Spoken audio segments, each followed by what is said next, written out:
Hey there, and welcome back to a new week of What's for Dinner. I'm really excited to share this one with you today just because this is actually a playlist collaboration with a bunch of my friends here on YouTube, so they're also making What's for Dinner videos. I do have that link down below in my description box if you want to check that out after this What's for Dinner.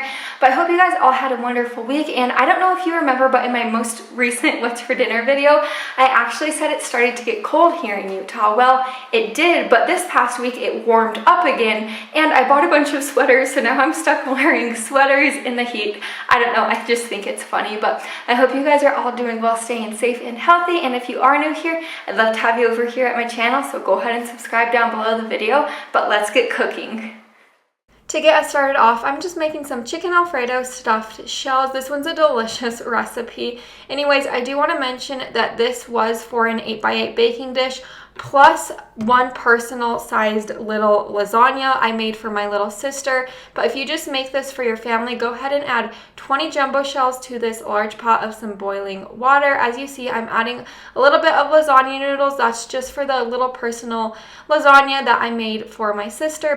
Fresh herbs are certainly best for this recipe, so here you just see my younger sister chopping up about 7 basil leaves along with about half a cup of some fresh parsley. If you don't have the fresh stuff, you could just use the dried stuff. It will turn out delicious. And now over to my saucepan, I have melted down 4 tablespoons of butter. Once that was melted down, I added in 2 tablespoons of some flour, and I just whisked that to combine. Once that was all whisked to combine, I added in my 6 cloves of garlic. If you don't like a lot of garlic, you could add less garlic, but we really do like garlic in this home, so I just whisked that together until the garlic became fragrant. You don't want to burn it though. And now I'm slowly going to be adding in my milk. This is just 2 cups of whole milk. I am adding that in super slow though, so I don't get any clumps in my alfredo sauce.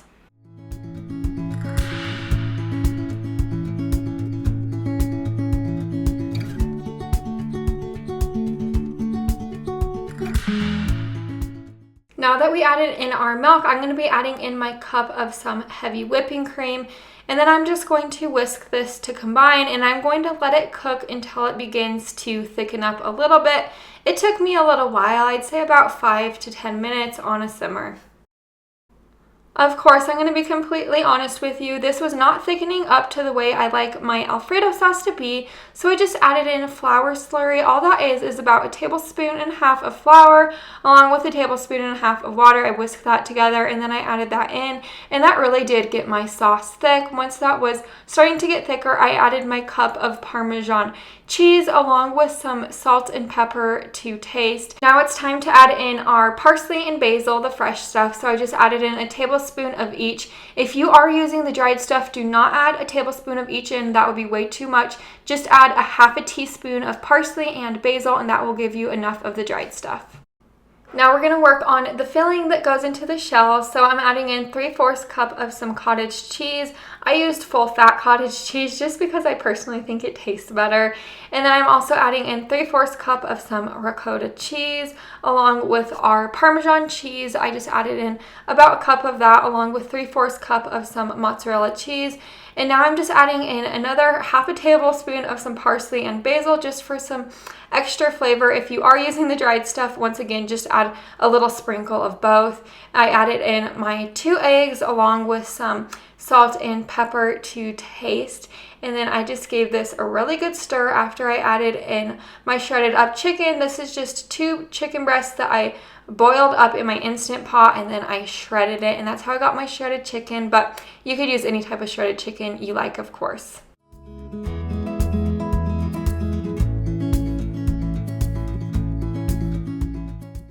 Now we're going to begin to assemble these shells. So onto the bottom of my 8x8 baking dish, I put a little bit of that alfredo sauce on there, and now I'm just stuffing my shells with a cookie scoop, just a little bit in each of these shells.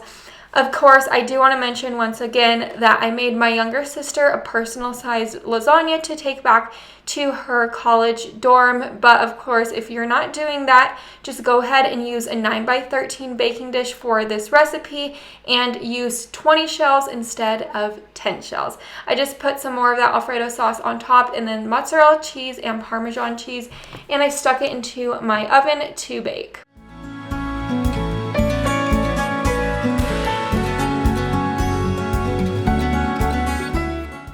Here are my stuffed shells out of the oven. These came out super delicious. I've made this recipe previously before and it really does come out delicious every time.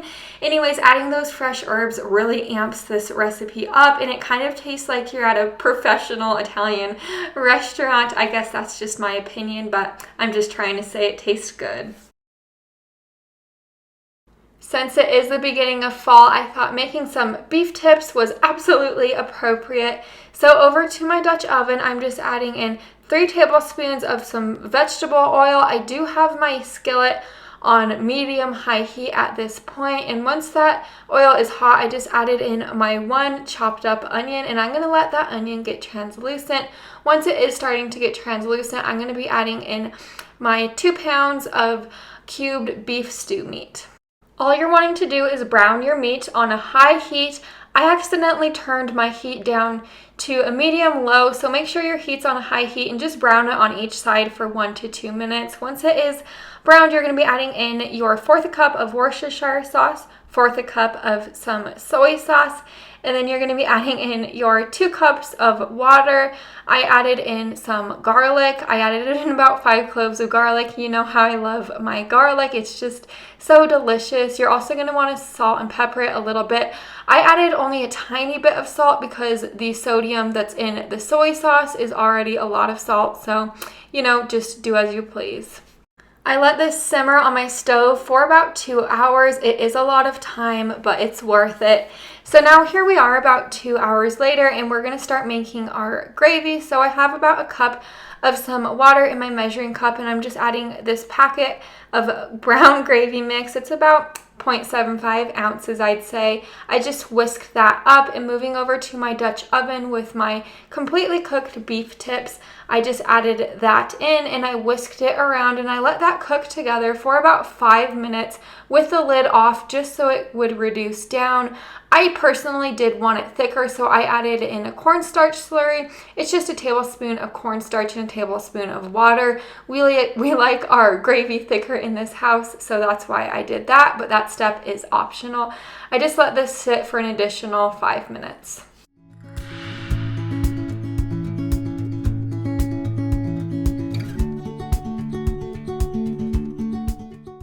Here are my beef tips. I just served it on top of a bed of some white rice. I just steamed some peas and served it alongside of a dinner roll. This was such a delicious, hearty meal. Everybody in my family enjoyed it. Now we're making some super simple, but this is so delicious still. It's just some Parmesan crusted chicken. So I have 2 pounds of boneless, skinless chicken breast that I just sliced thinly like this. And then I brought it over to a gallon-sized bag and I just beat it with my meat mallet so it was all even in size and a little bit thinner. Now we're going to be working on the egg wash. All it is 1 egg and a tablespoon of some water. I just whisked that all together and now I'm adding in a little bit of some minced garlic and then some salt and pepper and I whisked that once again.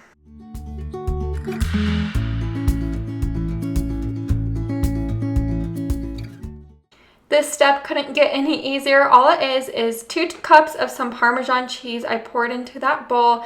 And now we're going to begin on dredging it. So I just dipped it into the egg wash. So it was thoroughly coated in that. And then I brought it over to that Parmesan mixture. And I made sure I really did press down to get a lot of Parmesan on top of my chicken breast because we want all the flavor we could get. And I just did that over and over again.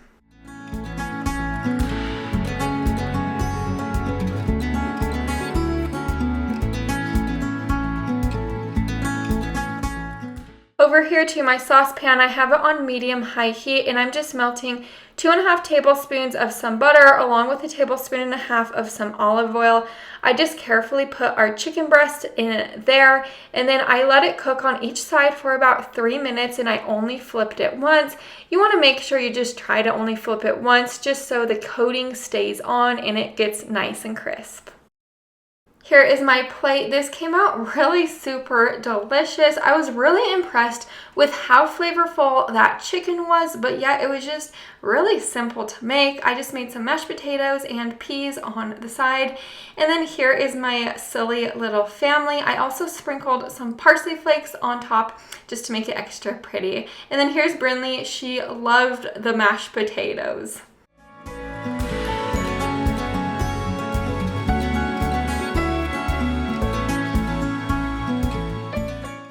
For this week's meatless meal, I went ahead and made one of my favorite soups ever, which is minestrone soup. So I just began by dicing up my veggies into smaller pieces. Over here to my Dutch oven, I just added in my tablespoon of butter along with 2 tablespoons of olive oil. I let that melt down and get hot, and then I added in my chopped up white onion, my cup of carrots, cup of sliced celery, and then my cup of zucchini. I actually added in 2 cups of zucchini, which was 1 yellow squash and 1 zucchini, but you could just add in 1 zucchini if you want a little bit less zucchini, but I'm zucchini obsessed right now. And then I added in a teaspoon of salt, and I let that get soft for about 5 minutes. Here we are 5 minutes later. Our veggies are nice and soft the way I like them to be. And now I'm adding in my 28 ounces of petite diced tomatoes along with my 15-ounce can of drained and rinsed kidney beans, 15-ounce can of tomato sauce, and then 3 14.5-ounce cans of vegetable broth. And then for the seasonings, I used a little under a tablespoon of dried basil, 2 teaspoons of dried parsley, 1 teaspoon of oregano, a teaspoon of salt, and then a half a teaspoon of some pepper. Those are all the seasonings I used to give it some flavor. I just gave this a really good stir, and then I let it come up to a boil on my stove, and I let it simmer there on my stove for about 20 minutes. I do want to mention though that as you could see, this was pretty full, so make sure you do use a large pot.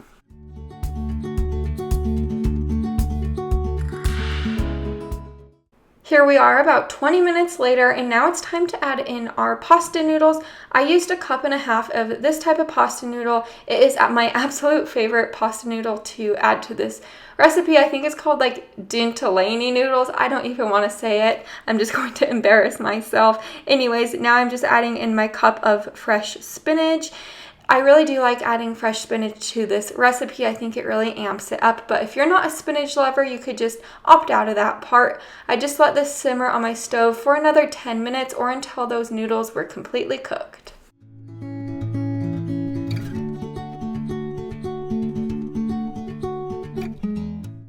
Here is my big old bowl of soup. I just served it with a big breadstick on the side and sprinkled some Parmesan and parsley flakes on top.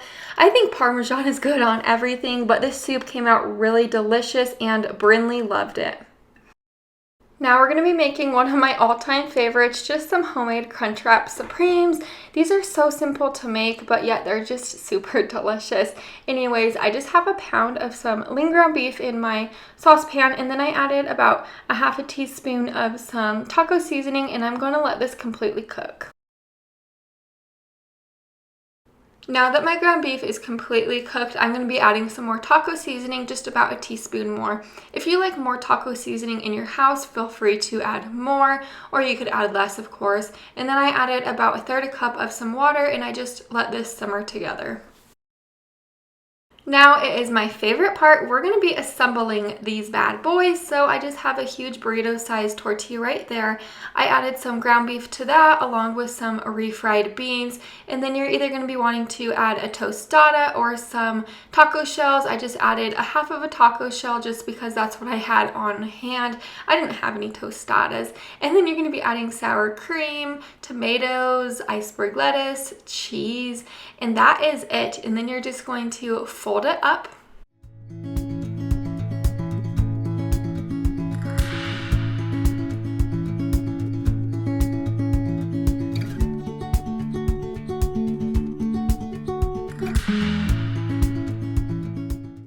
You You do want these crunch wraps to be crispy, so I poured about a half a teaspoon of some vegetable oil into my pan and I let that get nice and hot. Then I put my tostada on there and then I flipped it once it started to get crispy and I let that continue to cook for another minute or two just until it got nice and golden. Here is my plate. I just served it with some guacamole, more cheese, iceberg lettuce, and some lime. I also used this taco sauce from the sauce company. Anyways, this came out so delicious. This is one of my all-time favorite meals just because it's simple, but it has so much flavor because it's Mexican food. And then I wanted to show you Brinley. She has guacamole all over her hair, but she loved this meal and it was just so funny. She definitely needed a bath after this dinner.